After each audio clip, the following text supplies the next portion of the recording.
بسم اللہ الرحمن الرحیم۔ السلام علیکم۔ میں دلہن بنی حسب روایت اپنے دلہا صاحب کا انتظار کر رہی تھی، مگر وہ نہ جانے اپنی اماں کے گھٹنے سے لگے کون سا سوگ منا رہے تھے۔ جی، اصل میں میری شادی میں میرے دلہا کی رضامندی نہ ہونے کے برابر تھی۔ ہم چچا زاد کزنز ہیں۔ میرے چچا ہی کی خواہش پر یہ شادی ہوئی تھی۔ میری چچی کو میں بالکل بھی اچھی نہیں لگتی تھی، اور میرے شوہر نامدار وہ تو ممی بوائے تھا۔ جی، باقی کی کہانی بھی آپ کو سنائیں گے۔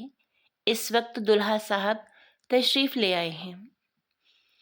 میں نے گھونگھٹ کی اور سے دیکھا، کچھ غصے میں لگ رہے تھے۔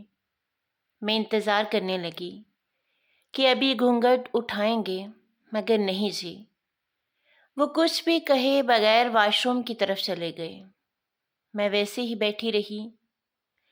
جب تھوڑی دیر کے بعد وہ بیڈ کے قریب آ کر تھوڑی دیر رک کر آگے بڑھے اور چپتی ہوئی نظر مجھ پر ڈال کر کہنے لگے، آپ پوری کہانی جاننے سے پہلے میرے چینل کو سبسکرائب کر دیں۔ میرا نام سارا ہے۔ میں نے پڑھائی مکمل کی تو میرے ابا کے چھوٹے بھائی یعنی میرے چچا ایک دن ہمارے گھر آئے اور ابا سے میرا ہاتھ مانگ لیا اپنے اکلوتے بیٹے کے لیے۔ ابا نے چچا کو تو ہاں کہہ دی، مگر پھر کئی دن اس بات کو لے کر اماں اور ابا کے بیچ بحث چلتی رہی، کیونکہ میری چچی کی مرضی اس میں شامل نہیں تھی۔ وہ ہمیشہ سے ہی اپنے سسرالی خاندان سے دور دور رہتی تھی۔ نہ جانے کیوں انہیں کوئی خاص قسم کی پرہائش سی تھی اپنے خاندان سے، سسرالی خاندان سے، اور وہ اپنے بیٹے کی شادی اپنے ہی کسی بہن بھائی کے ہاں کرنا چاہتی تھی، اور بیٹا وہ بھی ماں کی ہاں میں ہاں ملانے والا۔ مگر چچا کا کہنا تھا اکیلی چچی ہی برداشت سے باہر ہیں، ایک اور آ گئی تو پھر تو وہی معاملہ ہوگا، یک نہ شد دو شد۔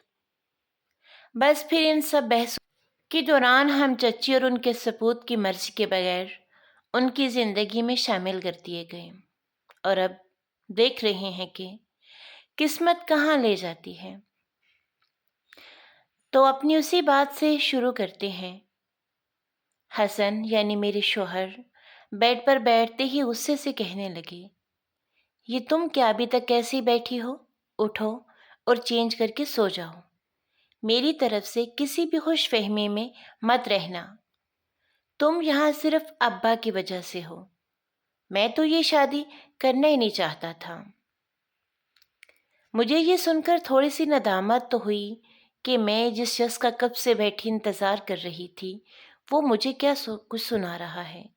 ہاں، غصہ بہت آ رہا تھا کہ نکاح سے پہلے یہ غصہ دکھاتا نا، ابھی کیوں مجھے سنا رہا ہے۔ خیر جی، میں نے خود پر ضبط کیا کہ جو ہوا سو ہوا، اٹھی، کپڑے چینج کیے اور ایک سوچ ذہن میں لیے بیڈ کی دوسری سائڈ پر آرام سے لیٹ گئی۔